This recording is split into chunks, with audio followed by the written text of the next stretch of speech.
So for this series in Pulse, we're going to be talking to different people from across world churches and finding out how their lives have been interrupted by God. And today joining me we have Connor. Hello. Welcome, Connor. Do you want to tell us a little bit about who you are and where you're from? My name's Connor Robson. I go to Maitland, and I'm from Seacombe. I'm 18 and I study at John Moores University to do drama and English. Excellent, thank you very much. I've got some questions that we haven't prepared for. You don't know what are on them. So if you just want to put your hand in, give it a mix about and see what it says. I saw the writing. You're having a dinner party and can invite any 3 people in the world, even if they're not alive. Who would you invite? Big JC. I'd have him there. I can't really say I can't have him there, can I? Okay, so Jesus is on the guest list.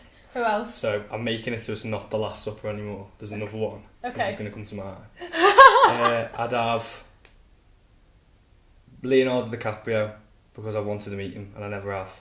And I'd have Paul McCartney. Interesting combination. So you, Jesus, Leonardo DiCaprio and Paul McCartney. Yeah. And what do you think you would talk about?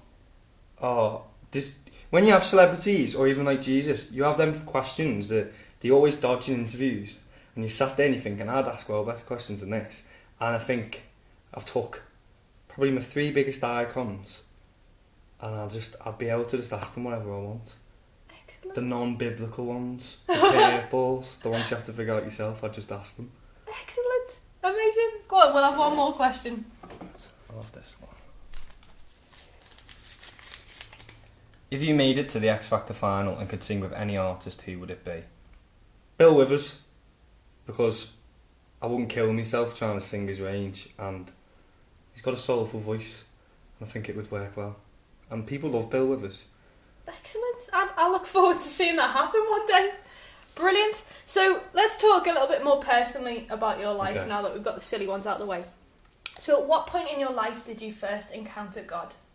Probably when I was like 16 that I first encountered him, when I had like quite a lot of stuff going on in my life, and then I thought I'd always gone around saying that I believed in it, and if someone asked me I'd be like, yeah, I believe in God, but there was nothing in my life that sort of really showed that. And then I thought, when it came around to about Easter time, I thought I'll go to church and I'll start to try and learn about it, and if it's not for me I'll leave it alone, and then I never really left. So in that moment it was like, yes, this God stuff Yeah. is for me. It sounds like cheesy to say, but it was like a peace, like, because it sort of, sometimes people think that when you need advice from God that it's going to be like some massive voice from the heavens, but really I think sometimes it's just in the same way that you can go from being sad to happy by someone being in the room with you that you wanted to see. I feel like it's the same thing with God, whereas when you're there with him, it can it flush. I just felt him flush everything out, and I've never looked back really since then, to be honest. Brilliant. So then since that moment around Easter time where it all kind of fell into place, how has that impacted the way you live your life since then? I think because I didn't come from a Christian background, there's a lot of like reform.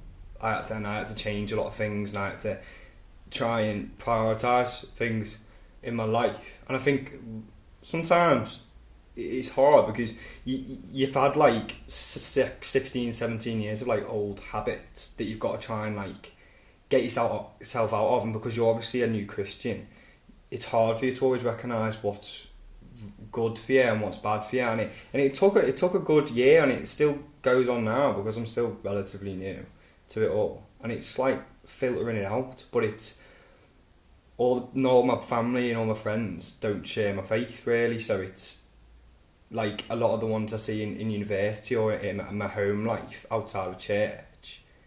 So it's being able to say like I'm not doing that when other people are, and it's I feel like if your friends can't see that you're a Christian from the actions you take, then you're doing it wrong.